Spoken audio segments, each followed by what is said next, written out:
poste-là. Donc il était chef du cabinet du président du groupe de la Banque mondiale. Et entre 2012 et 2017, il a dirigé, depuis Beyrouth, je pense, les activités de la Banque mondiale au Liban, en Syrie, en Jordanie, en Irak et en Iran. Donc, voilà, globalement, il a un CV qui est hyper important, donc je ne voudrais pas le léser en présentant autre chose. Je lui laisserai le soin de rajouter, donc, si le juge nécessaire. Le page aussi est Wolf Collier, parce qu'il a fait ses études ici, donc c'est pas à l'étranger.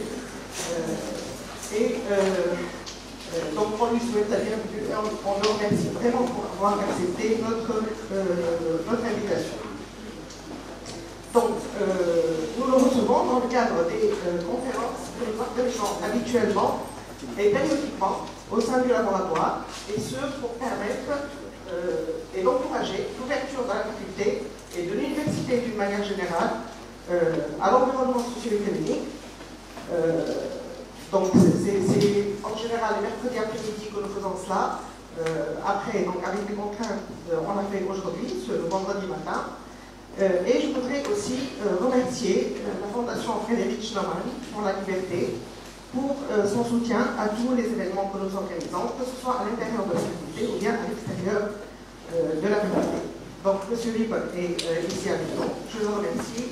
Nous aussi, nous aussi, que je remercie. Je remercie aussi Madame la doyenne de se mobiliser à chaque fois que je la sollicite. Et donc, je ne voudrais pas trop tarder pour permettre donc, à notre invité de développer donc, la problématique pour laquelle il est venu. Je vais vous donner un peu le déroulé, comment ça va se passer, le déroulé de la séance.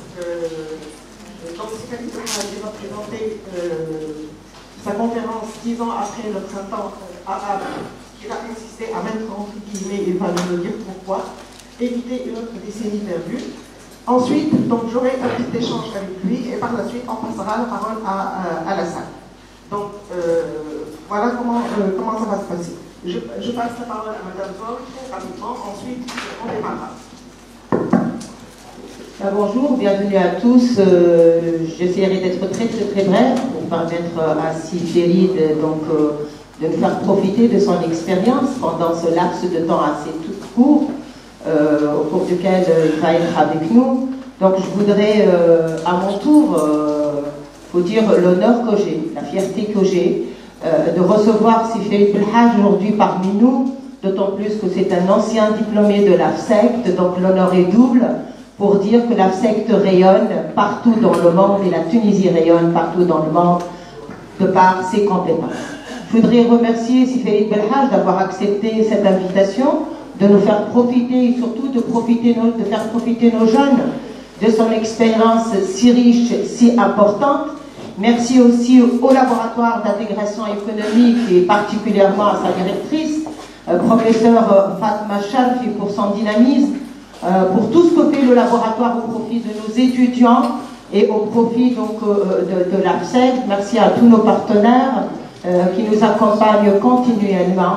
Aujourd'hui, justement, nous sommes là. Sylvie va nous parler justement des possibilités qu'a la Tunisie pour sortir de cette situation-là, des perspectives dont nous disposons pour mieux faire, je dirais.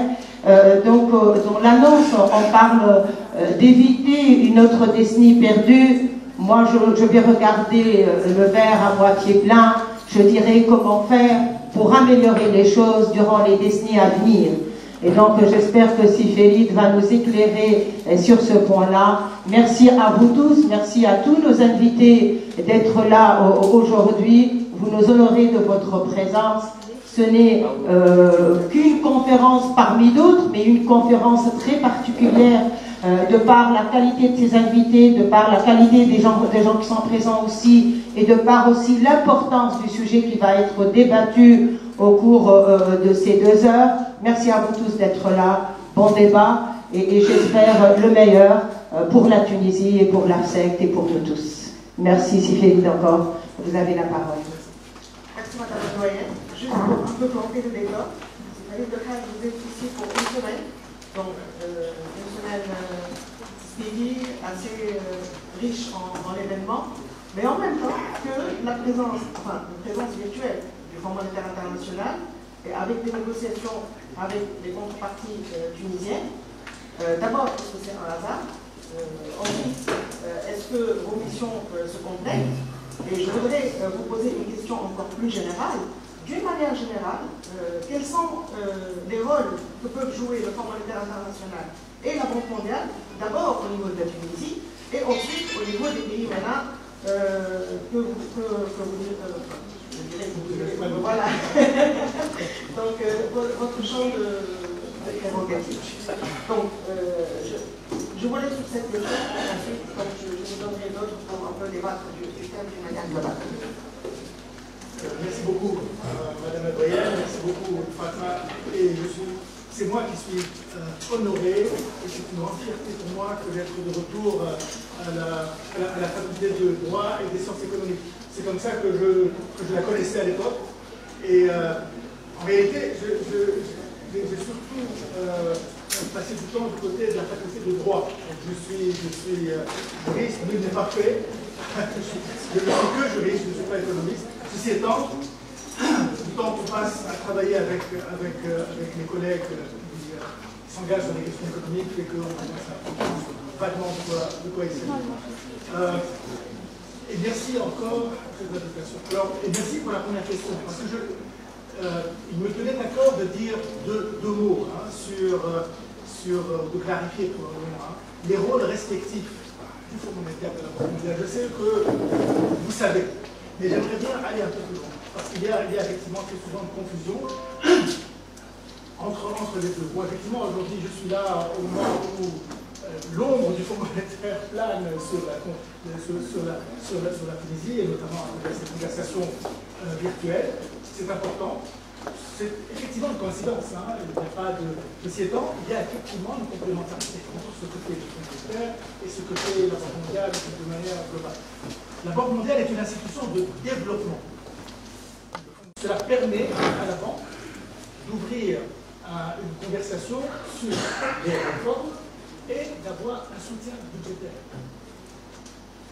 Ça ne veut pas dire que nous ne faisons rien s'il n'y a pas de programme. Preuve en est, aujourd'hui, en Tunisie, nous avons, l'année dernière et cette année, un programme très important de soutien social, de protection sociale, hein, sur les cash, les transferts de cash, les questions concernant les petites et moyennes entreprises, les questions concernant les partenariats publics-privés, des questions qui avancent, nonobstant le fait qu'il n'y ait pas de programme avec le Fonds monétaire aujourd'hui. Donc simplement pour être sûr qu'il n'y a que cette confusion que j'entends très souvent, et pas nécessairement seulement en Tunisie, que le Fonds monétaire conditionne tout. Ce n'est pas vrai, il ne conditionne pas tout, mais il y a certains points de conversation que nous avons avec les pays qui sont en lien direct avec ce que fait avec la base d'une conversation avec le Fonds monétaire international. Donc, je voulais juste mettre ça sur la table et rapide de répondre à des questions sur cette question. Juste un dernier point concernant le financement de la Banque mondiale. Nous ne recevons pas de financement des pays membres. Nous émettons des obligations sur le marché. Nous sommes rated 3A. Donc en fait, nous sommes le meilleur client du marché que vous pouvez trouver à travers le monde. Et donc nous empruntons de l'argent à des taux extrêmement faibles, en fait à -0. Et lorsque nous prêtons aux pays, selon les pays, nous prêtons à des taux extrêmement concessionnels. Par exemple, l'année dernière, les derniers prêts que nous avons fait à la Tunisie étaient à 0,65% sur 20 ans avec 5 ans de grâce. C'est-à-dire, en fait, en comptant l'inflation, sur les 20 ans de grâce, on se retrouve avec un très large segment de dons sur ces prêts-là. Le Fonds monétaire, c'est différent. Hein. C'est 7 ans avec un taux d'intérêt qui est plus important. Donc, je mets ça aussi sur la table. Dernière chose, il y a dans la banque, le groupe de la Banque mondiale, une institution, IDA, l'Agence internationale pour le développement, qui est dirigée vers les pays les moins avancés, les pays les plus pauvres. Et c'est la seule agence qui est tributaire de financement direct des pays membres. Hein, il y a chaque 3 ans, il y a une reconstitution des fonds de l'IDA. La dernière reconstitution a lieu il y a 1 mois et demi. Et nous avons pu lever près de, un tout petit peu plus de 90 milliards de dollars qui seront mis à la disposition des pays les moins avancés sur les 3 prochaines années. Et donc toute la question de savoir est-ce qu'il y a des pays qui ont un droit de veto, etc., ne se pose pas, parce qu'il n'y a aucun pays qui a la possibilité de bloquer quoi que ce soit. Le pays qui est le plus important, ce sont les États-Unis, et ils ont une voie qui monte à 15,8% du capital. Ensuite, il y a le Japon, la France, mais en réalité, il n'y a aucun pays qui a la capacité de bloquer après. Et, nous avons eu effectivement c'est rare hein, qu'il y ait des votes sur le prêt. Il est arrivé qu'il y ait des votes avec les États-Unis qui votent contre. Par exemple, dernièrement, on a brisé un petit peu le plafond par rapport à l'engagement, par rapport à l'Iran. Et j'ai proposé au de cette administration un prêt Covid hein, pour l'Iran. Les États-Unis ont voté contre, mais le prêt est passé quand même. Donc, juste pour relativiser un petit peu les choses et remettre dans un équilibre plus réaliste hein, la dynamique au sein de la Maintenant, pourquoi est-ce que j'ai souhaité avoir cette conversation sur les 10 années de ce qu'on a appelé, il y a 10 ans de cela, le printemps arabe, et pour essayer de voir comment est-ce qu'on peut regarder les 10 prochaines années et faire en sorte que ces 10 prochaines années soient plus positives que ce que nous avons vécu. On voit effectivement le verre à moitié plein, et c'est très bien. C'est dans notre ADN hein, que d'être optimiste. On ne peut pas être pessimiste quand on est dans ce business du développement. Sinon, on peut pas monter. Ceci étant, j'ai publié un article il y a exactement 1 an, en fait, hein, au 10e anniversaire hein, de ce qui s'est passé ici en Tunisie, que j'ai appelé justement ça, hein, 10 ans après. Comment éviter une nouvelle décennie perdue? Parce que les espoirs qui sont nés il y a 10 ans étaient énormes. Nous avons tous été emportés hein, par cet enthousiasme. Eh bien, ces espoirs se sont tus très vite, malheureusement. Quand on a vu la manière dont ont été gérées les transformations, et je ne parle pas seulement de la Tunisie, hein, je parle du Maroc, à l'Iran. Chacun des pays de la région Moyen-Orient a été affecté d'une manière ou d'une autre. Quand on voit comment tout ça a été géré, combien de pays sont tombés dans la pauvreté, dans les conflits, dans les tensions, dans les guerres civiles, hein, on voit ce qui se passe au Yémen, on voit ce qui se passe en Syrie, on voit ce qui a été encore plus évident en Irak. Quand on voit tout ça, on se dit que tout ça pour ça. Ensuite, quand on voit, on contraste les espoirs que nous avions avec la réalité, on s'aperçoit que ce qu'on a appelé le contrat social qui n'était pas bon, qui n'était pas équilibré, qui a amené hein, à la déflagration d'il y a 10 ans, que ce contrat social dont nous souhaitions qu'il soit revu, eh bien ce contrat social n'a pas été revu aussi bien qu'il aurait dû l'être. Et donc en fait, on se retrouve aujourd'hui avec les mêmes contraintes, les mêmes problèmes, aggravés par les dérives qu'on a vérifiées, notamment en termes de gestion, de meilleure gestion des économies. Le contrat social, selon nous, a amené vers les chiffres tectoniques hein, d'il y a 10 ans. C'était ce contrat social qui est né de l'après-période coloniale. L'État était tout. C'est l'État qui prodiguait tout. C'est l'État qui était là, qui était tout pour tous. Et l'État donc donnait l'éducation, la santé, l'électricité, l'eau, tout ça, soit gratuitement, soit presque gratuitement. Compensation. En contrepartie, c'était, vous citoyens, vous avez ce que vous avez gratuitement. En fait, vous n'avez pas véritablement votre mot à dire dans la conduite des choses de la cité, la conduite des choses de l'État. Et tout ça a marché pendant longtemps. La démocratie n'était pas nécessairement le point le plus saillant de la Tunisie dans les années 60, 70. Ce qui s'est passé ensuite, c'est qu'il y a eu une nouvelle génération. Une génération qui voulait participer plus encore, qui voulait avoir son mot à dire. Il y a eu aussi la venue des moyens de communication. Les gens commençaient à savoir ce qui se passait à côté, pouvaient faire passer leur message. Et la frustration a commencé à monter de ce côté-ci. Et dans le même temps, la capacité de l'État à continuer à payer pour tous ces services a commencé à s'amenuiser. Donc il y a eu ces deux courbes contradictoires, l'une qui monte vers plus de volonté de parler, plus de volonté de s'exprimer, plus de volonté de participer à la décision économique, politique, sociale, et dans le même temps, la capacité de l'État à garder son rôle de tout fournir à tout le monde est en train de s'améliorer. Et là, on est arrivé à un moment où les choses marchent plus. Donc il y a eu effectivement cette tension qui, selon nous, a amené progressivement, et puis ensuite, d'un coup, à ce qu'on a appelé ensuite le printemps arabe. Et on voit ça à travers tous les pays, avec différents scénarios. Par exemple, l'une des analyses que nous avons faites, c'était de voir qu'est-ce qui a amené ce qui s'est passé en Syrie.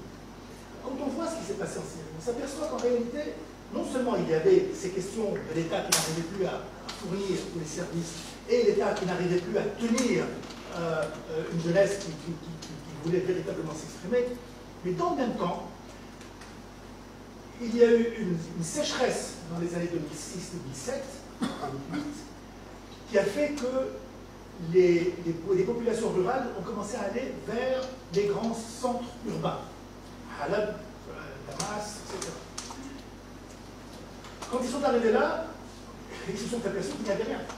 Ils se sont aperçus qu'il n'y avait pas de soutien économique, de soutien social, et qu'ils avaient toujours cette espèce de chape, de plomb, on n'allait pas s'exprimer. En même temps, il y a eu la crise financière de 2008, qui a effectivement affecté un très grand nombre de pays et qui a fait qu'un grand nombre de nos pays de la région Moyen-Orient, qui n'avaient pas été affectés immédiatement en 2008, mais en fait, fin 2008, début 2009, les répercussions de la crise ont commencé à se faire sentir sur nos pays. Et là, encore une fois, en Syrie, les choses sont devenues encore plus graves. Et puis, c'est arrivé ce qui est arrivé, et puis on rentre dans des questions peut-être plus politiques qui ont fait qu'on se soit retrouvé dans la situation dans laquelle nous sommes aujourd'hui. Donc en fait, il y a eu des continuums, à la fois des phénomènes internes à ces pays-là, et puis des phénomènes internationaux qui ont convergé vers des déflagrations. On l'a vu en Syrie, on l'a vu en Irak, où d'un coup, il y a eu la baisse des prix du pétrole, l'État, la région du Kurdistan qui voulait faire sécession, et l'État islamique qui s'est engagé dans le pays. Trois coups extrêmement forts contre le gouvernement central, qui ont fait que le pays a vacillé. Et là encore, on peut discuter, mais la communauté internationale, nous, le Fonds monétaire et d'autres, sont arrivés à la ressource pour essayer de garder à l'Irak une manière de stabilité. Donc il y a tous ces phénomènes-là qui ont amené ce qu'on a appelé le printemps arabe et qui ont fait que, aujourd'hui, c'est ce que je dis dans mon article, il faut penser à un nouveau contrat social. Et ce nouveau contrat social devra être basé sur plus de responsabilisation de la société civile, responsabilisation dire aux gouvernants qu'ils ne peuvent pas continuer à gérer la vie quotidienne des gens. Sur un plan strictement économique, en parlant de l'une des grandes questions qui se posent aujourd'hui en Tunisie, c'est la question de la compensation. Et là, j'aimerais bien avoir une conversation faite avec vous. Quand on voit la compensation, en termes philosophiques, quand on compense lance un produit, en fait, on dicte au consommateur, on dicte au consommateur ses choix de consommation. Donc en fait, moi, quand je compense le pain, je demande au consommateur de consommer encore plus de pain. Et en fait, je le détourne d'autres produits qui, eux, ne sont pas compensés. Donc là, il y a une conversation intéressante à avoir sur le plan de la démocratie. Donc en fait, la compensation tue la démocratie et tue la capacité du citoyen ou du consommateur à faire ses choix.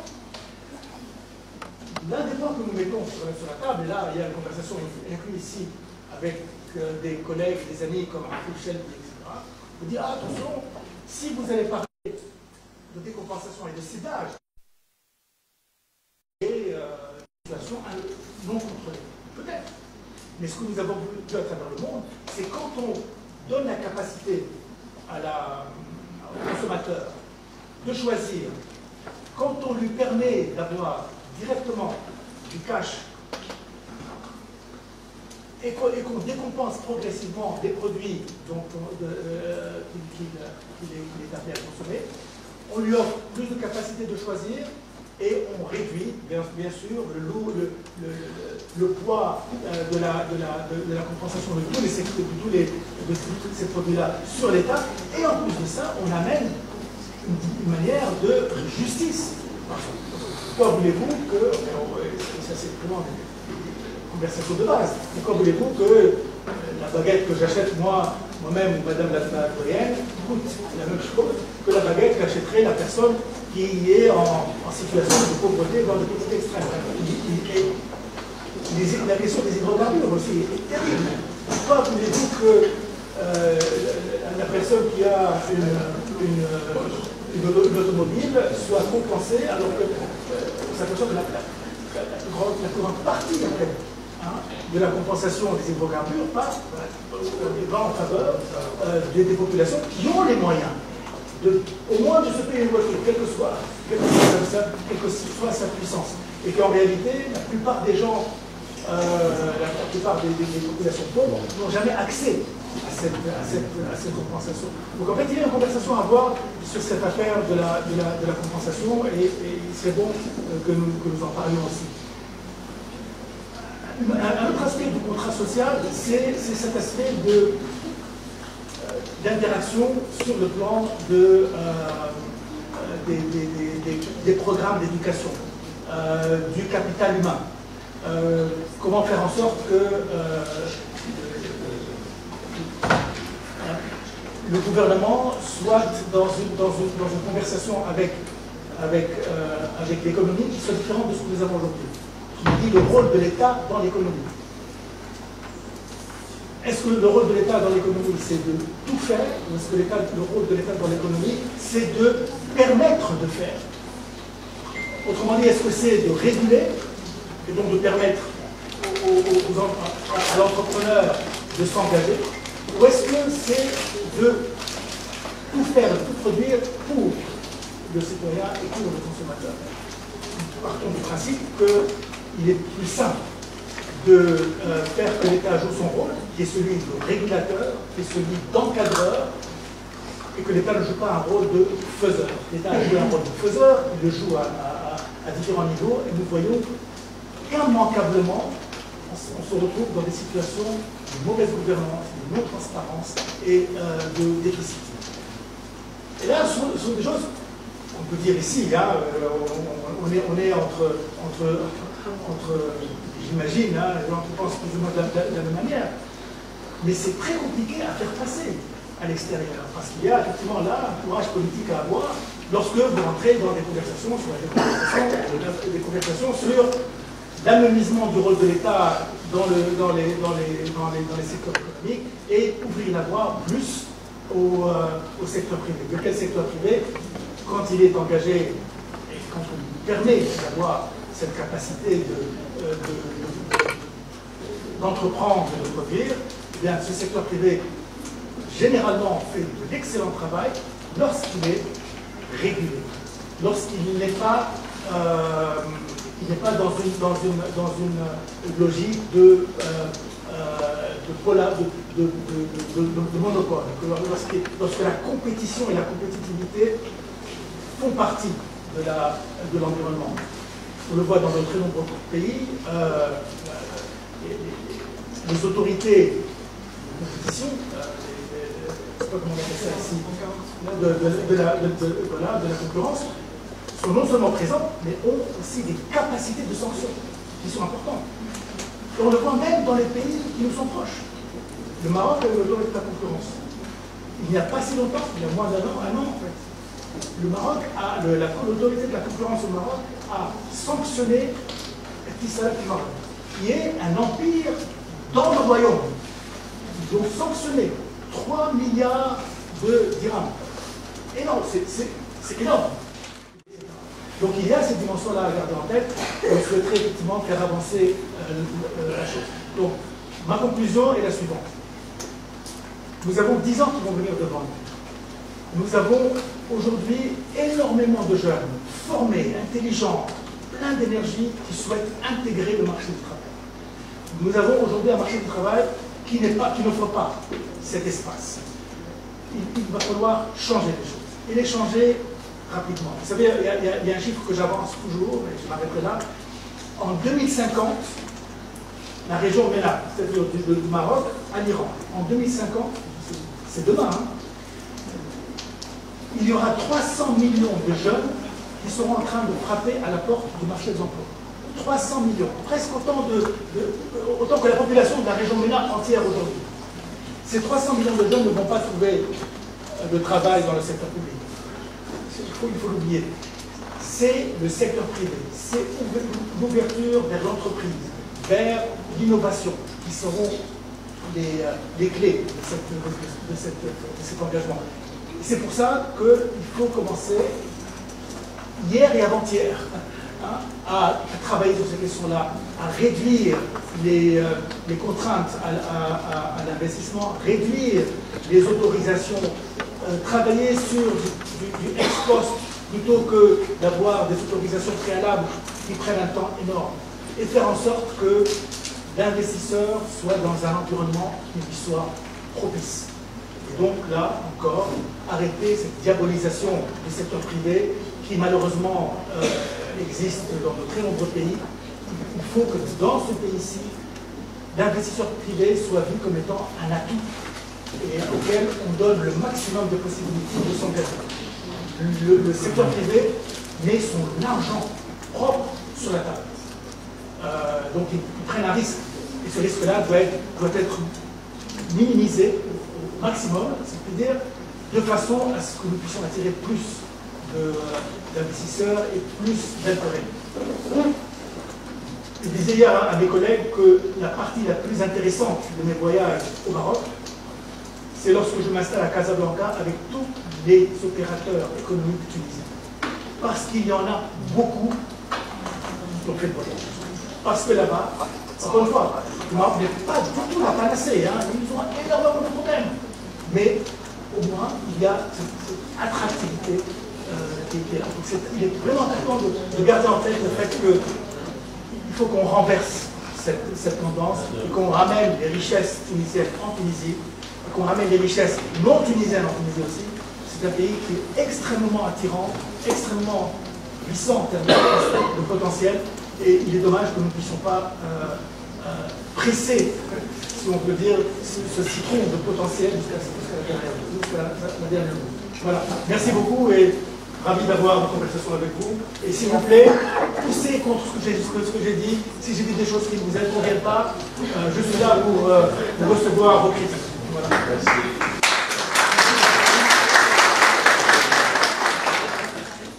Pour ma part, j'aurais pour moi deux grandes questions. Donc je vais t'arrêter. Alors, vous parlez du rôle de l'État, ce qui est très important dans le pays. Parce que nous sommes des pays où, du moins pour la Tunisie par exemple, où l'État fait beaucoup pour le citoyen. Mais entre-temps, de tout ce que vous avez décrit comme événements qui se sont passés après la crise de subprime, etc., on a eu la crise du Covid. Et donc, il y a un pays qui est la Tunisie qui n'a pas rebondi par rapport à cette crise-là. Les taux de croissance qui ont été enregistrés en 2019 et 2020 qui étaient négatifs, il y a beaucoup de pays qui ont rebondi, du moins les pays du sud de la Méditerranée, les pays européens, donc qui ont récupéré de 70 à 80%, les États-Unis ils ont récupéré même jusqu'à 100%.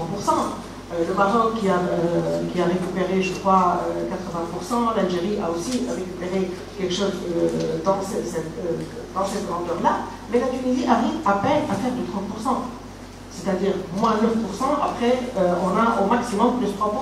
Donc c'est pas suffisant. Et en fait, la question que je me pose, pourquoi est-ce que la Tunisie n'arrive pas à rebondir après le Covid? Est-ce qu'on n'a pas suffisamment fait pour aider les entreprises, donc pour qu'elles continuent à travailler? Est-ce qu'on n'a pas suffisamment fait et donné d'aide pour les différents ménages pour qu'ils puissent avoir donc, un revenu pour consommer, etc. Qu'est-ce qui s'est passé en Tunisie et qu'est-ce que nous avons raté en Tunisie? Qu'est-ce qui ne s'est pas passé en Tunisie? Voilà, ce qui ne s'est pas passé, ce sont des réformes qui sont là. Cette histoire de Covid est en train de devenir... Cette histoire de Covid, c'est devenu un alibi. C'est parce qu'il y a Covid que rien ne marche. Avant Covid, ça ne marchait pas beaucoup. Hein. Donc il y a là aussi des questions à se poser. On parle de l'attractivité du pays. Et là, désolé, hein, je vais mettre sur la table qui sont... Vous prenez le port de Ras. C'est un scandale. J'étais à Tanger il y a quelques... Vous savez, le port de Tanger-Mer, qui est devenu l'un des meilleurs, l'un des deux ports les plus importants de la Méditerranée, et l'un des 10 ou 20 premiers au monde. Le port de Tanger-Mer a été créé en 2002. Je le sais, parce que j'étais là quand il a été créé. Il est entré en fonction il y a quelques années. Aujourd'hui, un conteneur passe du bateau vers le port en sortant, ça se fait, je sais plus, une question de quelques heures.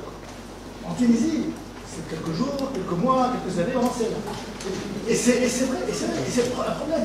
Et c'est un problème que chaque opérateur économique nous met sur la table.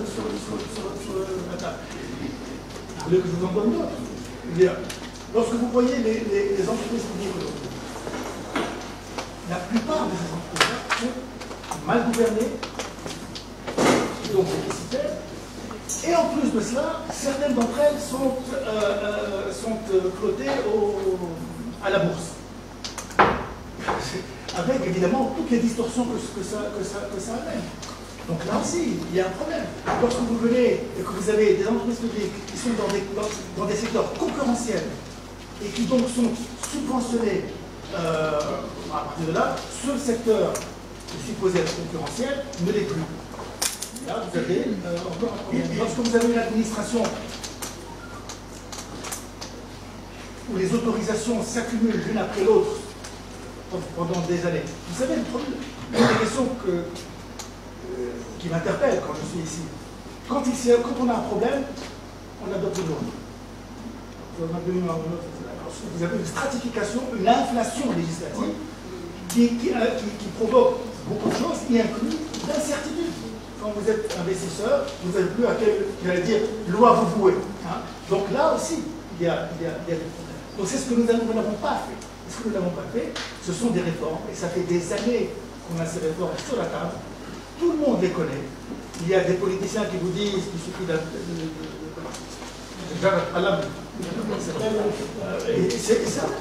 y a des choses qui peuvent être des choses qui nécessitent. Nous avons des études, des tonnes d'études qui vous expliquent comment faire en sorte de délaguer ces contraintes et ces lourdeurs. J'ai fini par ça. Dans quelques, j'espère, un mois et demi, 2 mois, nous allons avoir une sorte d'audit ou de toutes les contraintes administratives à l'investissement. Toutes. Elles seront mises sur la place publique pour que les gens puissent voir. Au Maroc, ils ont appelé ça le parcours du combattant, peut-être 20 ans. Et c'est vrai, quand vous voulez ouvrir une entreprise, vous voulez travailler dans votre secteur, vraiment sauvé le bonheur, parce qu'ils avaient effectivement énormément de contraintes. Et quand le gouvernement dit, je vais demander à ce que ceux-là même qui donnent cette autorisation revoient un peu l'autorisation, finalement, c'est pas comme ça que ça va marcher. Jamais ça ne passe comme ça. Donc vraiment, un effort et un courage et un changement, j'allais dire radical, de la conception du rôle de l'État dans l'économie.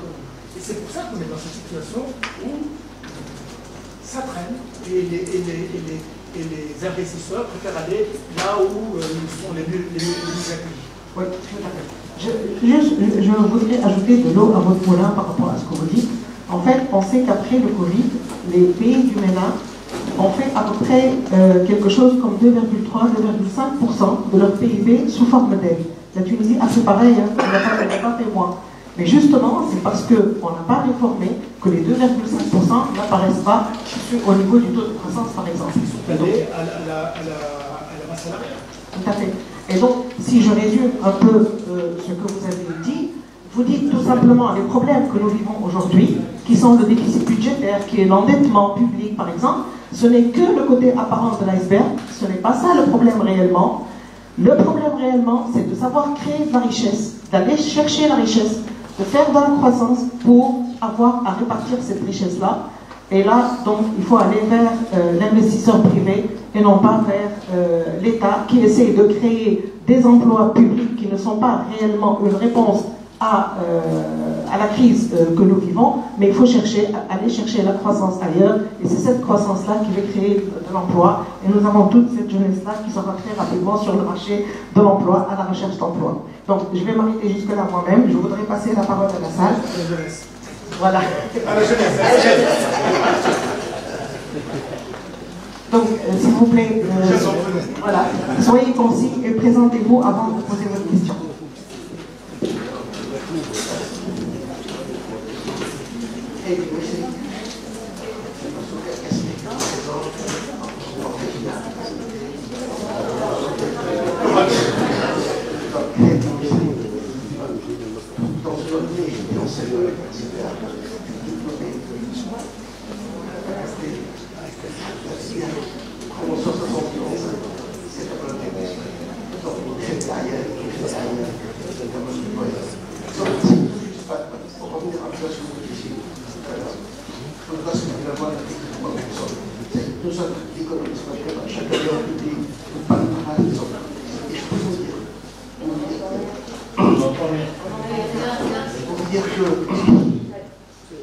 Si on fait 3 points de croissance, si l'analyse plus fine, vous allez voir effectivement entreprise publique, secteur privé, dans ce cas le plus performant.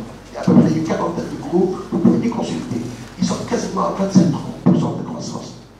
Les entreprises publiques, en revanche, on est à moins 15, moins 20, moins 30%.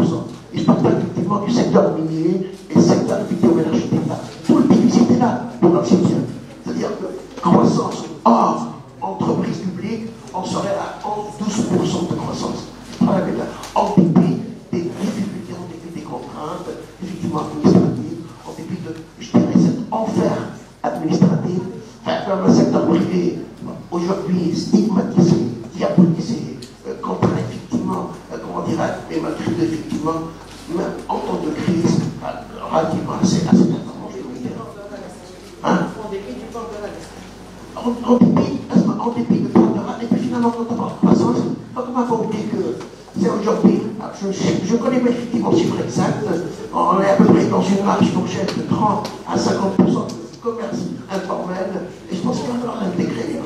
Parce que quand on parle de croissance, c'est du temps de, j'allais dire, allez, enfin c'est en 2009, si il parler effectivement de crise, enfin, on a effectivement été impacté en 2009, la crise subprime. 2009, pour ainsi dire, on était quasiment à 3,5 de croissance. Quand la zone euro était à moins 7, moins 4. Donc le différentiel de croissance était pratiquement 7 points. Alors qu'en règle générale, en temps normal, le différentiel de croissance Tunisie, Union européenne, était à 2,5 points de croissance. 2010, zone euro moins 2, nous on était quasiment à 3 points de croissance. La réunion, on peut dire, manifestement, effectivement, parce que il n'y a pas suffisamment de grains à moudre. C'est une petite lycée, effectivement, et peut-être beaucoup de souffle, mais le fait est que, bon, il n'y a pas de légitimité politique, la seule légitimité, c'est lié à la croissance et le grain à moudre, ce qui n'est pas le cas. Aujourd'hui, à 2 points de croissance, mais ça t'arrive pour parce que finalement, il y a un circuit parallèle, il y a une économie parallèle, qui est quand même assez importante, il faut le dire. Ce qui fait que dans les 3 points de croissance, j'ai quand même quelques doutes. Ça va connaître, voilà.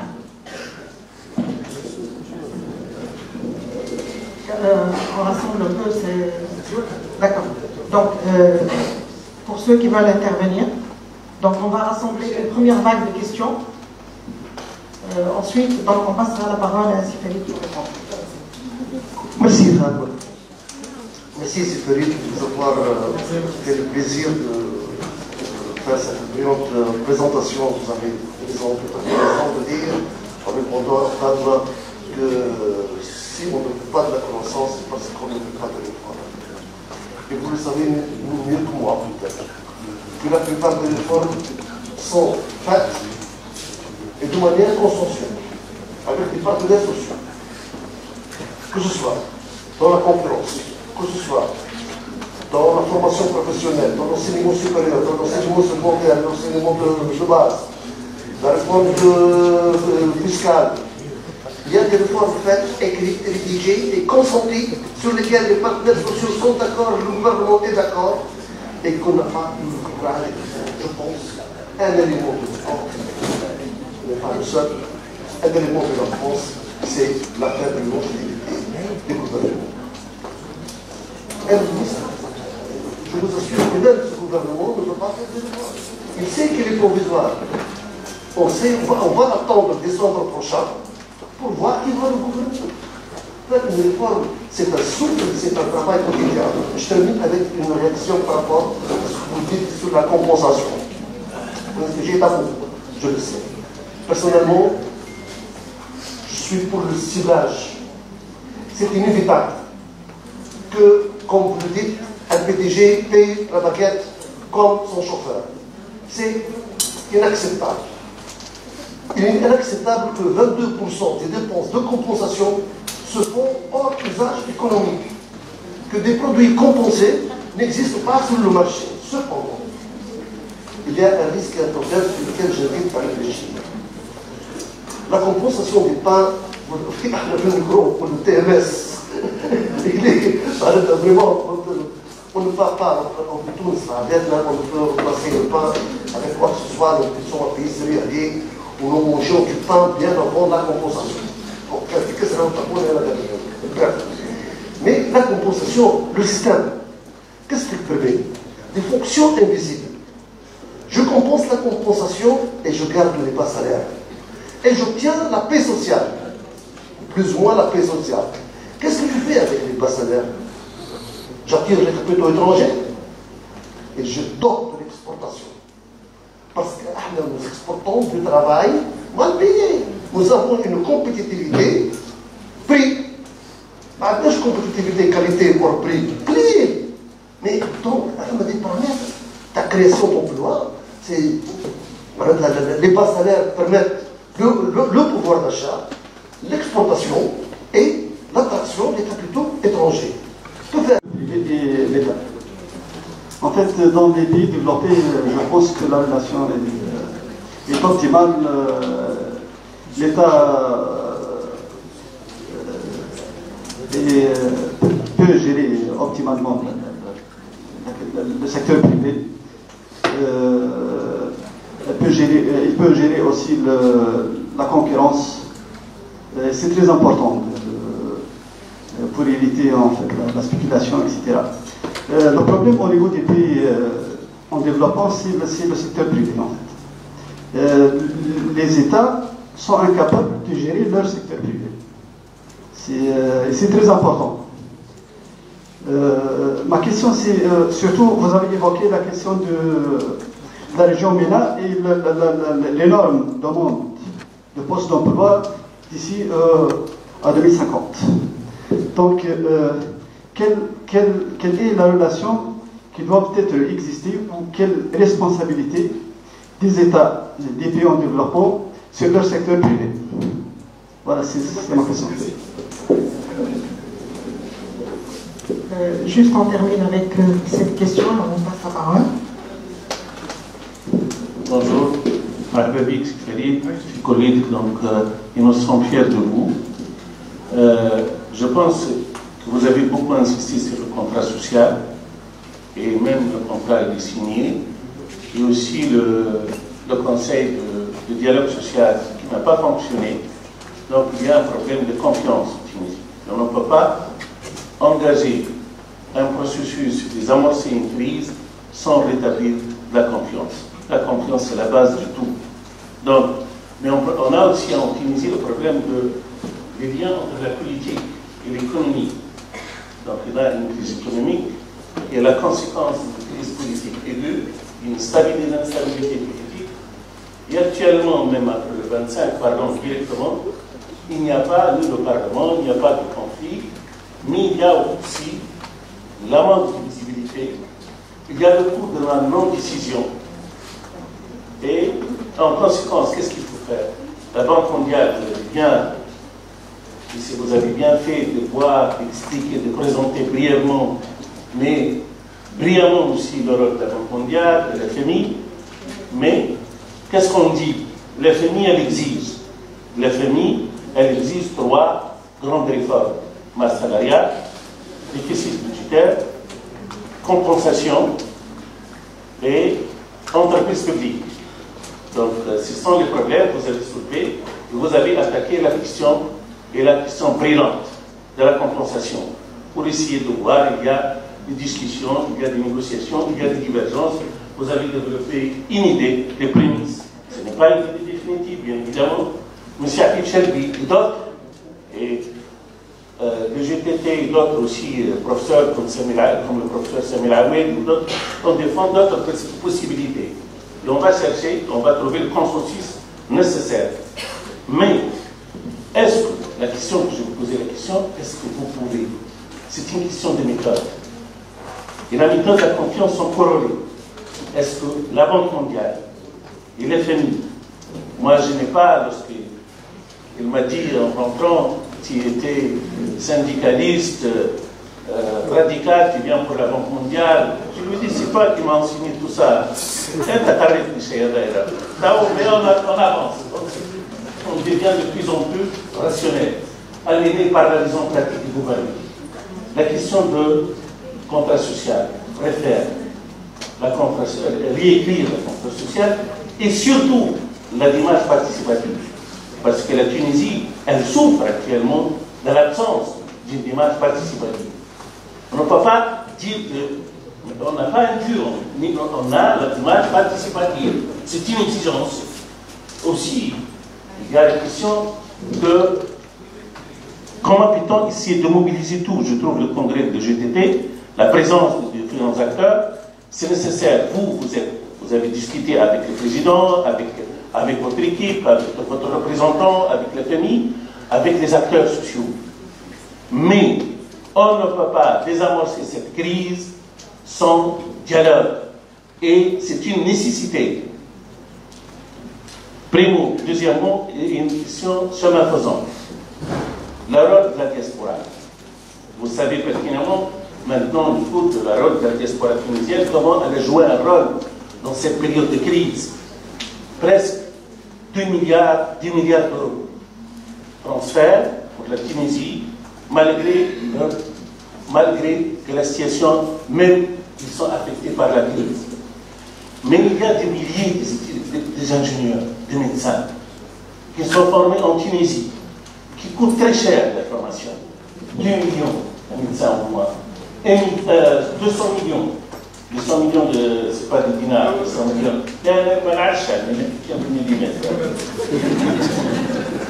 Donc 200 millions, 100 millions, 150 millions pour les ingénieurs. Il y a des dizaines. Mais quid de notre le retour sur l'investissement? Pourquoi la Banque mondiale? Vous avez beaucoup travaillé sur la diaspora. Pourquoi la France, l'Allemagne, l'Amérique, l'Occident? Pourquoi on ne discute pas sur le retour? Il faut sur quoi? On ne demande pas de charité. C'est nous qui avons formé. C'est la Tunisie, c'est le peuple tunisien. Pourquoi on dit, on n'a pas, il faut nous donner 1 million d'euros, 10 millions d'euros. On va souffrir, on va tomber dans une crise, on va la soutenabilité de la dette. Mais nous, on veut que la Banque mondiale, vous pensez, vous êtes le représentant, je ne sais pas, mais la Tunisie, elle a besoin, elle a ses devoirs. Et il faut qu'on exige ensemble de mettre ces dossiers sur le table de la négociation. Et on compte sur vous, bien évidemment. Marc Gabic, encore une fois.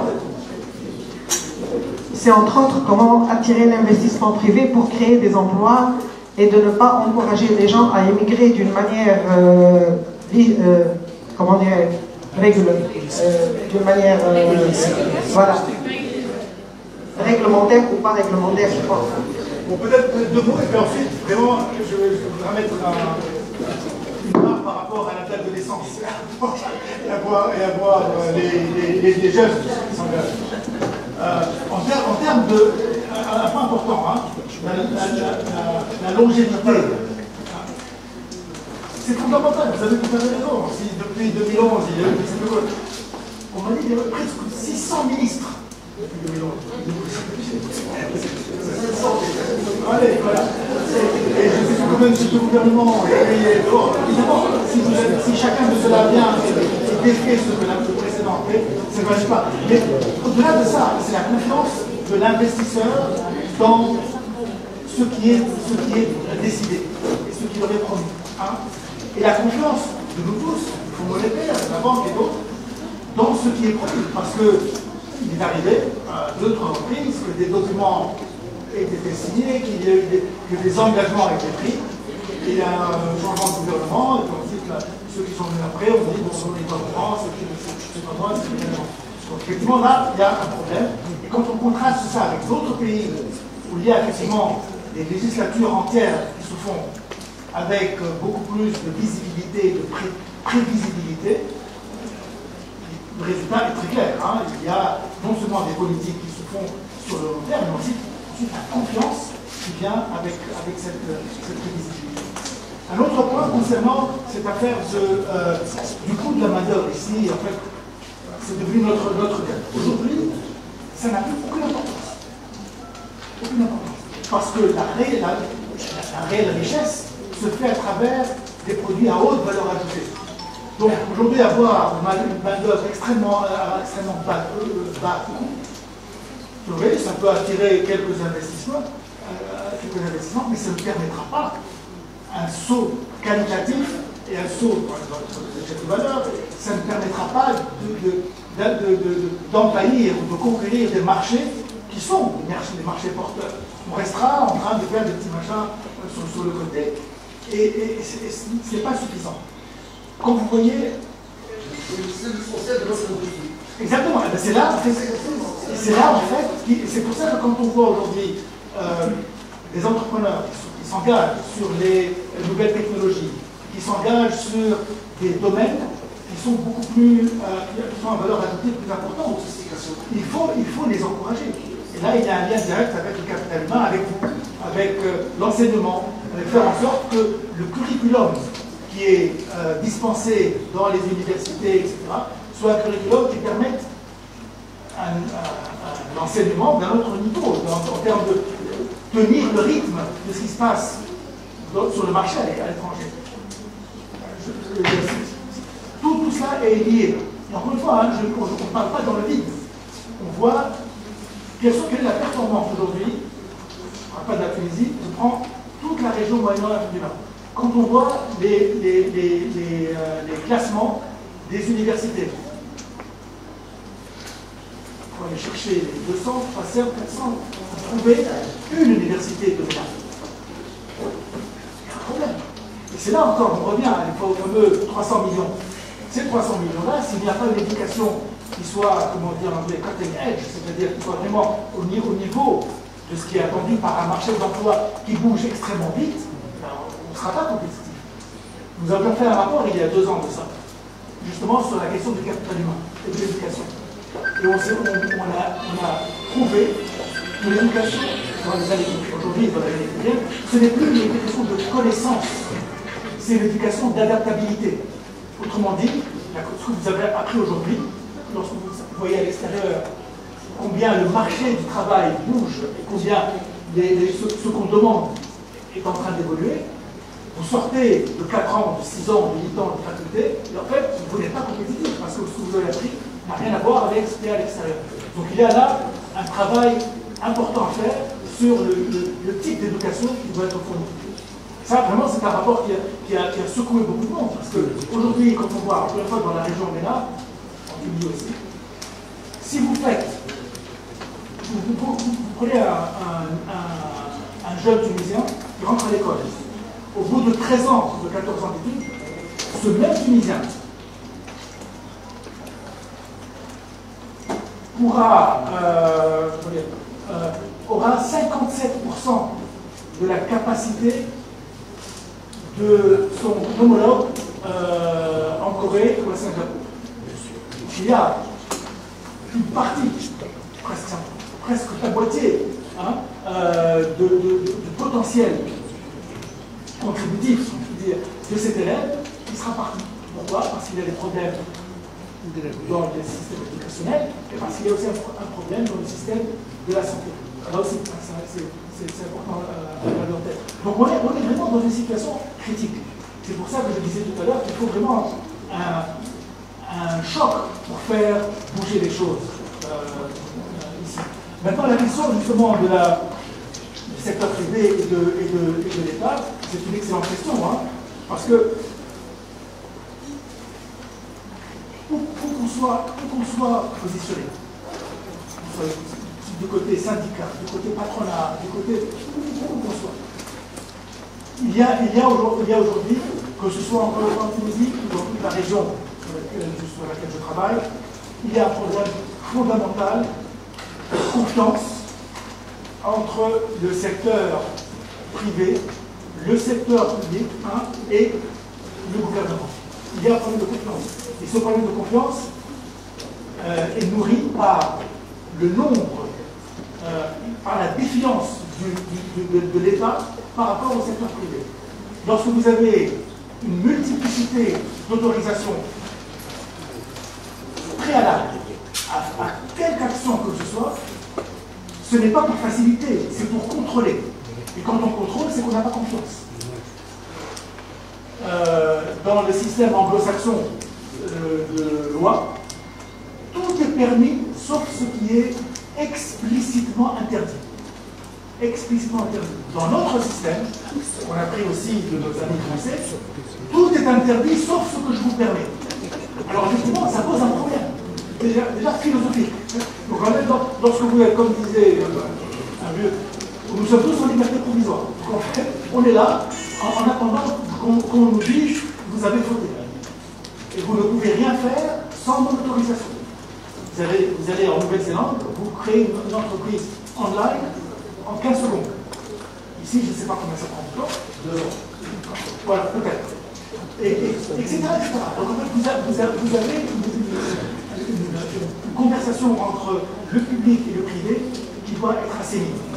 Et franchement, vous parlez de l'IGTT, quand je vois les conversations entre Nourdine Tabouri et Samir depuis des années, et ce sont 2 amis proches, je pense que cette conversation-là est excellente. C'est le 3e angle de cette pyramide qui est mauvais, c'est le gouvernement. Et c'est là effectivement qu'il y a des choses à faire. Il faut que le gouvernement s'ouvre, pas de celui-là, parce que celui-là est la place de bonne volonté, et que le gouvernement s'ouvre et que finalement il y ait moins de défiance du gouvernement par rapport à ce secteur privé qui est véritablement le moteur, on le sait tous, de notre... Et puis un dernier point sur les questions des travailleurs. Vous savez, on ne vit pas dans un monde de... malheureusement, personne ne va donner gratuitement quoi que ce soit à qui que ce soit. Donc lorsque les Allemands accueillent des dizaines, je ne sais plus combien, de docteurs ou d'infirmiers, etc., lorsque les Français font la même chose, ou d'autres, les Canadiens, c'est normal. C'est la loi du marché. Si on n'est pas capable de retenir nos gens qui nous ont coûté de l'argent ici, c'est notre faute. Donc il ne faut pas jeter l'opprobre ou le blâmer le gouvernement allemand ou britannique ou je sais quoi d'attirer les jeunes. C'est une mobilité aussi. On encourage ce que vous voulez, mais il faut que nous fassions notre travail. Nous, en tant que Tunisiens, que nous fassions notre travail. Parce qu'il faut sortir de cette espèce de logique de, vous l'avez dit, hein, de est-ce que vous pourriez nous aider pour ceci ou pour cela. Il faut sortir de cette logique. Pour sortir, nous devons compter sur nous-mêmes. C'est pour ça qu'avoir ces jeunes ici, c'est un élément de promesse pour pouvoir mettre sur la table des initiatives, une créativité et une énergie qui permettent de sortir de cette logique de est-ce que vous pourriez, s'il vous plaît, nous prêter un peu d'argent pour que nous puissions clôturer notre budget pour payer les salaires. C'est inacceptable. C'est inacceptable. 60 et quelques années après l'indépendance, c'est inacceptable. Et c'est pour ça que je disais que les dernières années, 10 années, on peut avoir le verre à moitié plein, et je le veux comme ça, mais en fait, bon, quand on en arrive à là où on en est aujourd'hui, c'est très triste. Les années qui viennent doivent être des années de relance. Nous, à la banque, on souhaite que cette relance soit forte. On sait que c'est une relance qui aura un coût social important, et c'est pour ça qu'on vient aujourd'hui, en mettant sous la table des programmes de protection sociale, de manière à créer une sorte de pare-choc, créer quelque chose qui permet au gouvernement d'avoir un peu d'oxygène, de faire ces réformes fondamentales et importantes, sans avoir un coût social qui soit bien au détriment de la stabilité du pays. Nous, on essaye de travailler sur ces transferts de cash, sur le financement des petites et moyennes entreprises qui ont été lourdement affectées par la crise de Covid, de manière à ce que, lorsque le gouvernement s'engage avec le Fonds monétaire sur toutes ces réformes, qu'il soit plus à l'aise en s'engageant, qu'il ne soit pas en train de négocier avec le couteau sous la gorge. Nous, on est là pour proposer un petit peu d'oxygène, de façon à donner plus de capacité à ce gouvernement d'aller sur des réformes qui sont nécessaires, qui sont importantes et qui ne sont pas exigées par le Fonds monétaire. Nous devons les faire. Il n'y a pas le choix. Il n'est pas possible d'avoir des entreprises publiques qui deviennent un drain au budget de l'État. Ce n'est pas possible. Ce n'est pas possible que vos taxes aillent payer pour le déficit d'entreprises publiques qui ne servent à rien. Ce n'est plus possible. C'est là véritablement qu'il y a une prise de conscience. Et je ne suis pas dans la politique, donc ce n'est pas à moi de faire ce type de décision. Et ceux qui sont aujourd'hui dans la politique doivent prendre des décisions, parce que être responsable politique, c'est avoir le courage d'aller de l'avant. Si on n'a pas le courage d'aller de l'avant, on se retrouve dans la situation dans laquelle le pays nous trouve aujourd'hui. Plein de promesses, zéro réalisation et un désastre économique. Merci, Sifali. Peut-être si Mostra, vous avez voilà.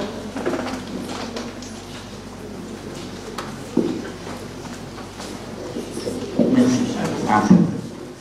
Mostra Moussali. Je vais revenir sur quelques points, si vous me permettez.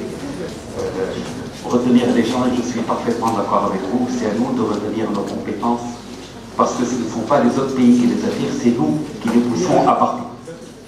J'ai fait une étude sur l'étude des compétences dans le domaine du numérique. C'est très simple.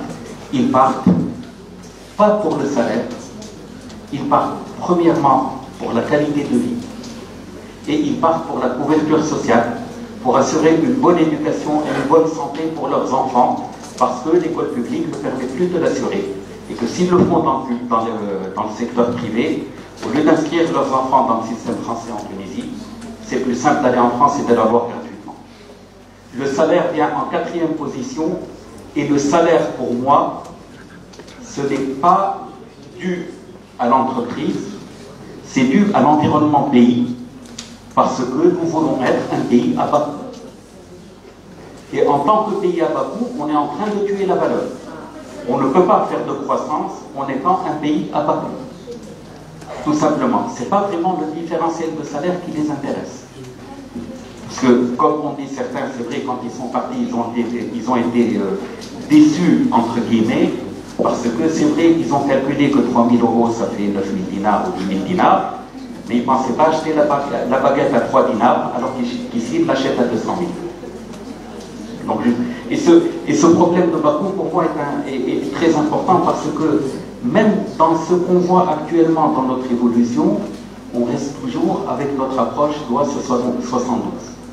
Même quand on attire des investisseurs étrangers, c'est vrai qu'on a parlé avec des titres qu'on peut d'attirer des secteurs à haute valeur ajoutée, d'attirer des secteurs innovants, etc. Mais quand on a attiré l'aéronautique, qu'est-ce qu'on a fait en Tunisie? On a fait du soudage, c'est de la haute valeur ajoutée, c'est de l'innovation, c'est rien de tout ça. J'ai été au ministère des Technologies de la Communication en 2014. J'ai démarré Smart Tunisia, qui est un programme d'attrait de l'offshoring. Et avant, j'avais écrit beaucoup de mal de ce programme-là, mais je l'ai démarré parce qu'on m'en a chargé. Pourquoi j'ai écrit du mal, j'y reviendrai. C'est intéressant d'avoir ce genre d'activité d'offshoring parce que ça crée des emplois, ça ramène des devises. Une entreprise qui emploie 500 personnes ou une entreprise qui fait 30 millions de dollars de chiffre d'affaires par an dans l'offshoring qui est installé en Tunisie, elle ramène 30 millions de dollars de devises pour le pays. Maintenant, derrière ces 30 millions de dollars, c'est quoi? Ce sont les salaires, les loyers, etc. Et il n'y a pas de valeur ajoutée qui reste dans le pays. Par contre, encourager des entreprises tunisiennes à développer ces activités-là, et je donnerai l'exemple d'une entreprise. Je ne veux pas discuter l'entreprise, je ne veux pas discuter le propriétaire, je ne veux pas discuter ce qui s'est passé par la suite. Si je prends le cas de Telnet, qui est une entreprise tunisienne, elle a permis de créer une compagnie aérienne. C'est-à-dire que la plus-value créée par l'entreprise a permis de créer une compagnie aérienne. Et c'est là où nous devons aller, c'est pour ça que nous devons encourager des entreprises tunisiennes qui font ces activités-là, même si je suis d'accord, si une entreprise étrangère veut recruter 5000 personnes pour les faire travailler 2 ans et partir par la suite, je suis prêt à l'encourager, je considère que l'État doit être prêt à l'encourager parce que pendant 3 ans, on va avoir 5000 emplois et on aura 5000 personnes qui auront créé, voire plus, qui auront développé une certaine compétence. Je termine juste avec le volet compensation. Vous avez parlé de la compensation d'énergie. Je suis d'accord avec vous là où la compensation c'est un problème. Mais derrière, quand on n'a pas de moyens de transport, qu'est-ce qu'on fait pour ces gens-là? Ils sont obligés d'investir dans un véhicule. Nous avons des familles qui sont obligées d'investir plusieurs dizaines de milliers de dinars. Avoir 2 véhicules, même s'ils n'ont pas vraiment les moyens de le faire, parce que il y a 2 personnes dans la famille qui travaillent. Les 2 personnes travaillent à des endroits différents. Ils doivent prendre les enfants, ils doivent emmener les enfants à l'école, les ramener, etc. Parce qu'ils n'ont pas... de la classe moyenne. Je parle de la classe moyenne, absolument. Parce qu'il n'y a pas de moyens de transport, parce qu'il n'y a pas de transport en commun. Je ne parle pas de transport public, je parle de transport en commun. Soyons clairs. Quand ça n'existe pas, et une entreprise, une famille moyenne qui va acheter 2 voitures, même si elle va acheter 2 voitures d'occasion qui va immobiliser 60 000 ou 70 000 dinars et plusieurs années de salaire, elle peut en faire beaucoup de choses. De ce montant-là, ça peut être un revenu important en plus des frais que ça engendre. Et donc, pour moi, on ne doit pas... La compensation, il faut la supprimer, on est d'accord. Le problème, c'est comment la supprimer. On connaît les individus, un à un, avec l'identifiant unique citoyen. Mais on ne sait pas qui mérite une compensation, qui ne mérite pas de compensation. Ça, c'est un point plus complexe. Il y a, à mon avis, il faut commencer par un point important. C'est de maîtriser les fuites de compensation. Et de mettre en place un mécanisme. J'ai proposé à un certain moment un mécanisme, et on peut en discuter parce que Fatma me pousse ici, d'aller vite, de mettre en place un mécanisme pour éviter les fuites, de suivre ce stock de produits compensés, de voir qu'est-ce qui va effectivement à des familles, de voir qu'est-ce qui est stocké en zone frontalière pour partir, et de voir aussi qu'est-ce qui va dans l'industrie. Parce qu'on fait aussi de la peinture à l'huile avec de l'huile compensée. Pour ne donner que cet exemple-là. Donc, de mettre en place ces mécanismes de suivi qui est très important. Et pourquoi pas, dans un premier temps, dire on supprime la compensation et on donne des aides à tout le monde. Aux 12 millions de Tunisiens. Et par la suite, on va commencer à nettoyer progressivement ou demander à certains de faire des demandes s'ils veulent en bénéficier, etc. Le dernier point, vous en avez parlé, c'est le courage politique. On ne peut pas réformer si on n'a pas de courage politique. Et on ne peut pas réformer si on n'a pas de vision non plus. Et les deux manquent. Merci. Merci, Mostra. Alors, très rapidement, vous dites votre nom et votre question d'une manière concise, s'il vous plaît. Sabre Jamel, enseignant universitaire. Ma question est la suivante. Est-ce que la Tunisie va pouvoir bénéficier des allocations décidées par le FMI en août 2021 pour un montant de, je crois, 650 milliards de dollars? Est-ce que... C'est bien, 50 milliards de dollars. C'est 10 fois le PIB de la Tunisie. Le Conseil du gouverneur de l'FMI a approuvé une allocation générale de droits de gage équivalente à 650 milliards de dollars. Le 2 août, on parlait de l'émission TPS, qui est environ 650 millions. On a 1 milliard.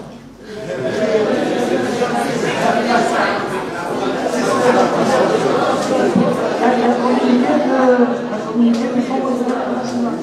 Bon. Est-ce que la Tunisie va pouvoir...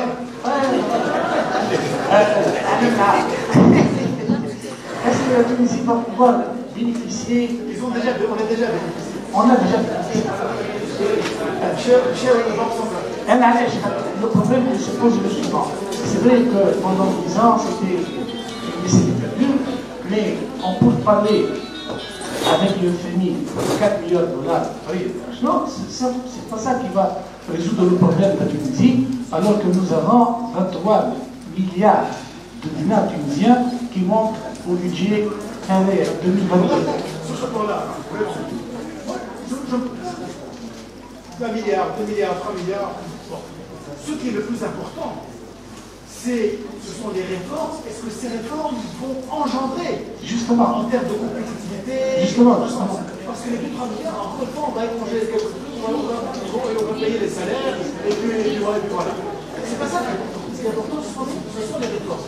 Cette espèce de concentration qu'on a sur clôturer la fin de mois, rater les grands petits mois. C'est de la comptabilité. C'est de la comptabilité. C'est pas des mesures comptables. Ce n'est pas ce que l'État doit faire. L'État regarde sur 4, 5, 10, 15 ans. Il y a des plans qui sont faits, il y a des projections. Et c'est pour ça que il y a le gouvernement qui gère sa relation avec la question. Mais ce qui est le plus important, c'est de montrer, que ce soit au Fonds monétaire, aux partenaires de la Tunisie, la banque, etc., une trajectoire.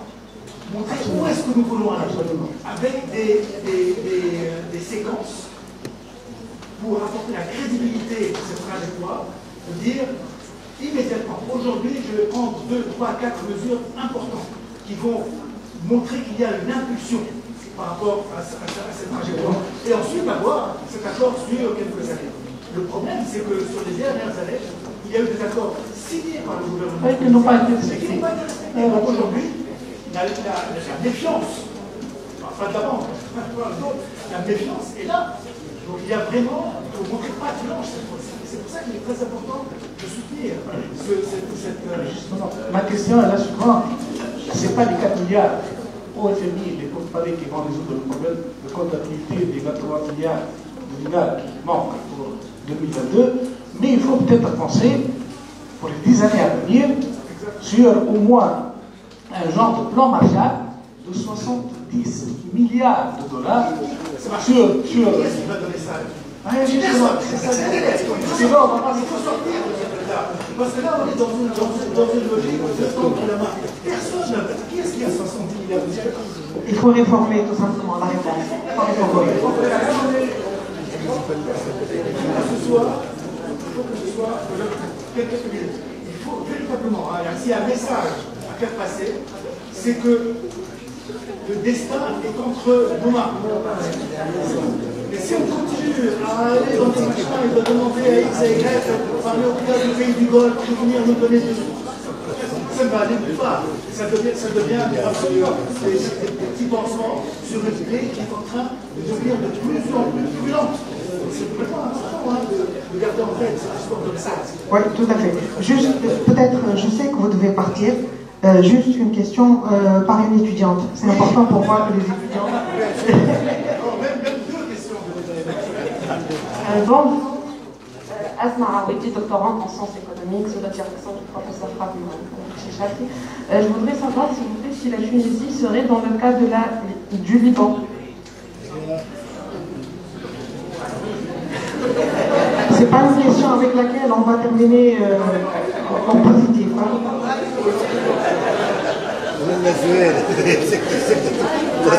Donc, juste une petite question.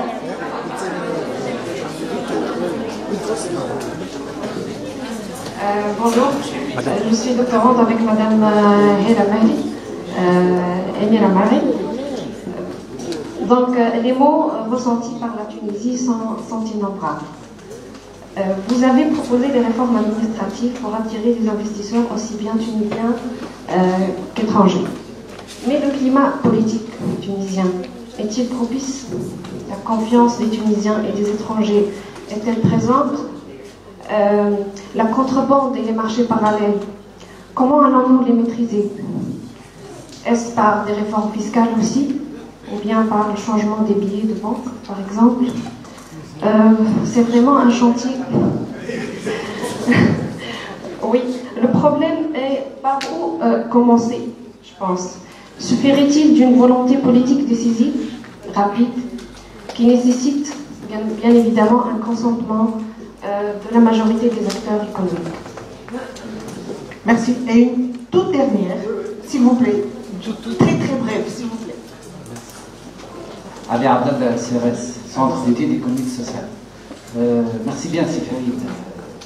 C'était très éclairant sur beaucoup de points. Mais moi, je reste à ma fin. Et peut-être ma chance de vous poser la toute dernière question, à savoir, qu'allons-nous faire pour ne pas éviter justement une nouvelle décennie perdue? Parce que là, le débat l'a révélé, on traite les choses d'une manière fragmentée, chacun donne son exemple, la compensation, je ne sais pas, la digitalisation, et ainsi de suite. Mais, à mon avis, il manque une vision globale. Donc, qu'en-est-il du point de vue stratégie de développement, des politiques économiques à faire demain, pour relier tous ces problèmes? Et le deuxième point, c'est à savoir la gouvernance du débat aujourd'hui, parce qu'on avance souvent les politiques avant l'économique. Et c'est pour cela qu'on ne sort pas de cette auberge. J'espère, si vous allez nous donner peut-être une délière de stratégie, retrouver peut-être dans une dizaine d'années un printemps arabe comme l'a évoqué Benoît Méchain dans les années 50 suite aux indépendances. Merci beaucoup. Donc je vous passe la parole, Sifeli. Après, on passera à la pause café. Je ne sais pas si vous serez avec nous ou pas. Voilà. En ce qui concerne la question du Liban, il m'est arrivé souvent de dire qu'il faut faire attention de ne pas se retrouver dans cette situation-là. Parce qu'en fait, le Liban j'y ai vécu pendant 5 ans. Et au tout début de j'ai vécu pendant une période où ils étaient dans une situation compliquée parce qu'il y avait 1 million et quelques de réfugiés syriens qui sont arrivés dans le pays. Ça a provoqué beaucoup de tensions. Mais ce qui est important, c'est que le Liban, c'est 4 millions de personnes. 1 300 000 réfugiés. C'est, on le disait à l'époque, c'est toute la population du Mexique qui monte d'un coup aux États-Unis. C'est énorme. Malgré ça, le pays a gardé une manière de stabilité. Ils ont pu absorber le choc, avec beaucoup d'engagement de certains des partenaires internationaux. Et à l'époque, on avait dit, c'est important, notre message en tant que banque, c'était de dire qu'il faut que le Liban a offert un global public good, un bien public, un bien public au monde, en absorbant autant. Il ne faut pas qu'ils payent pour ce bien public qu'ils ont donné. Ça nous a permis en fait d'avoir des lignes de financement qui étaient extrêmement concessionnelles, pas du tout suffisantes, mais on a essayé d'aider au maximum. Le Liban, et puis il y avait toutes les contradictions au niveau du Liban. Un secteur financier financiers qui ne marchent pas, énormément de corruption, une structure politique et constitutionnelle qui ne marche pas non plus parce qu'elle est divisée en cercles, en factions, etc. Mais quand même, il tenait plus ou moins là. C'est pour ça que moi, ça me rappelle un peu ce que je vis aujourd'hui en Tunisie. Oh, il n'y a pas beaucoup de problèmes. Oh, tiens là, il fait beau, les gens sont beaux. Et puis un jour, c'est tombé. D'un coup, tout le monde le voyait venir. À un moment, la Banque et le Fonds monétaire disaient le Liban défie la gravité, hein, les forces de gravité, parce qu'en fait, malgré tout, ça tenait. Mais le problème des forces de gravité, c'est qu'un jour, elles se révèlent. Lorsqu'elles se révèlent, c'est fini. Donc là, d'un coup, le Liban est tombé. Tombé d'un coup. Quand vous voyez aujourd'hui l'inflation, quand vous voyez le coût de la vie, quand vous voyez le secteur de l'électricité, 3 heures d'électricité par jour. Quand vous voyez l'eau, ils ont besoin de camions, citernes, pour amener l'eau à Chafi, etc., qui sont des quartiers fantastiques. Hein, c'est le Belvédère, etc. Ils ont des camions citernes, parce que l'eau ne passe plus, etc., etc. Il faut faire attention de ne pas continuer à penser que ça va aller. On est dans cette situation de monsieur qui tombe du 20e étage, so far so good, jusqu'à ce qu'il s'écrase. Très attention à ça. C'est pour ça que véritablement, on lance des signaux d'alarme. Ces réformes dont on parle, et qui ne sont pas des réformes qui sont dictées, ce sont des réformes nécessaires et des réformes qui viennent de l'intérieur. Ces réformes doivent être faites avant-hier. Bon, donc, on n'est pas là où est le Liban aujourd'hui, mais il faut faire très attention de ne pas nous y retrouver dans... c'est pas ça. La question du sida, c'est une question importante. Vous avez raison, vous savez, on a un collègue économiste à la banque qui s'en retraite, qui disait Arthur Fittin, je ne sais pas si vous connaissez. C'est celui qui a monté le programme de décompensation en Iran. Début des années 80, début des années 2000. Et le programme était comme ça, c'était tout le monde, et dès le départ, avant même de commencer à récompenser, on donne des subventions à tout le monde, et puis ensuite on demande après, c'est même au Parlement, c'est de grandes vedettes. Le problème, c'est que l'Iran, d'abord, ils avaient de quoi tenir. Et puis ensuite, ceux qui n'ont pas eu, c'était le courage politique. On revient à ce courage politique, de continuer. Donc, ça a déjà été arrivé au pouvoir, il a laissé tomber le truc. Donc, ça a coûté beaucoup plus que de laisser les compensations dès le départ. Mais ce qu'on avait fait, je dis en Jordanie, ça je l'ai fait moi-même, avec mes collègues, c'est de prendre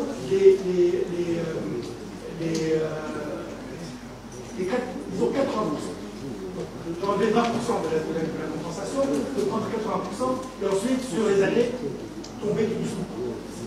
Ça a marché. Et on l'a fait à un moment où il y avait cette printemps arabe, tout le monde était en train de voir. On l'a fait. Et contrairement à ce que dit votre ami, il n'y a pas eu de mitraillettes dans la rue. Hein. Et les choses se sont passées comme il faut. Mais ce n'est pas suffisant. Parce que la composition de la Jordanie fait que toute une partie qui profite, toute une partie qui est dans le secteur public, c'est la partie, entre guillemets, jordanienne. En opposition à la partie palestinienne, qui est plus dans le secteur privé. Donc il y a une tension là, à ce niveau-là, bon, et ça marche plus ou moins. L'avantage que nous avons en Tunisie, c'est que on veut nous diviser, donc on est extrêmement homogène. C'est la comparaison à tout ce qui est autour de nous. On est homogène. Donc on a cet atout où on peut effectivement travailler sur quelque chose de plus rationnel, effectivement, de travailler sur 80 ou 70% au départ, et puis ensuite aller plus bas. Nous avons aujourd'hui un programme de couverture sociale qui cible qui cible les foyers les plus nécessiteux. Les fameux 300 dinars par mois que nous avons financé l'année dernière et qu'on financera encore cette année. Donc il y a un moyen de faire ça. On a travaillé avec le gouvernement à mettre en place le registre unique pour identifier les gens. Il y a un travail qu'on peut faire là-dessus et on peut arriver à un ciblage. Rien ne sera parfait. On peut arriver à un ciblage qui fera qu'on puisse commencer à absorber un peu ce déficit de la caisse de compensation. Je me rappelle, il y avait un article qui avait été fait déjà en 1974 sur les distorsions de la caisse de compensation. Elle a été créée en 1974. Donc immédiatement après son création, on a déjà commencé à remettre en cause. À mon avis, il faut garder l'esprit ouvert et trouver un moyen. Pardon? Commencer par les 70%, on commence à améliorer le ciblage. Il y a totalement. Ça a été fait en Turquie, ça a été fait en Indonésie, ça a été fait au Maroc, d'une certaine manière, ça a été fait en Jordanie, ça a été fait au Brésil et au Mexique.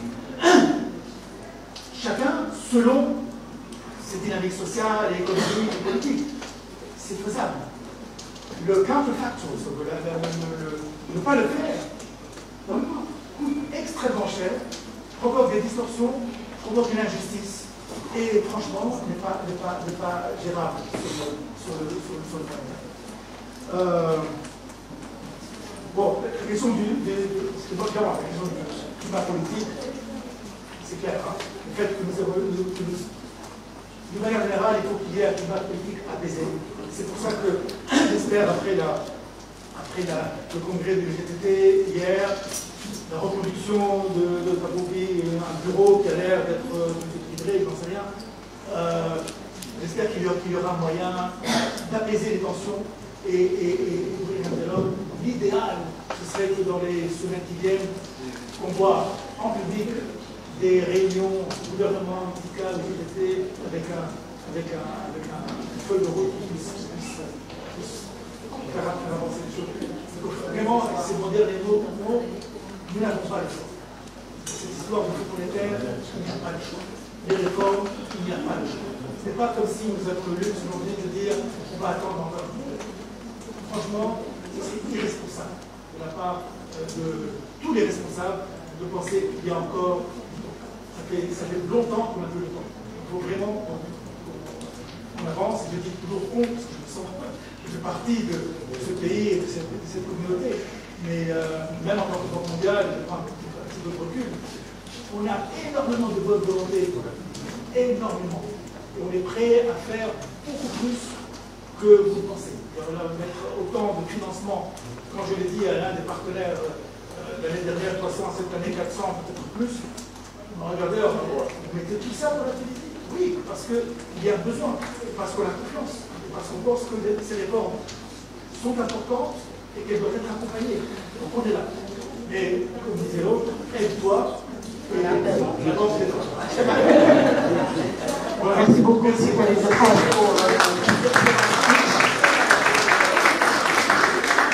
En fait, Sifeli, il a une contrainte très serrée, donc il va nous quitter. Vous autres, donc on vous invite à une pause café. Et je renouvelle encore mes remerciements pour Sifeli Belhaj pour ce bel plaidoyer. Et je remercie Alexandre. Alexandre, je te remercie beaucoup pour avoir géré tout ça.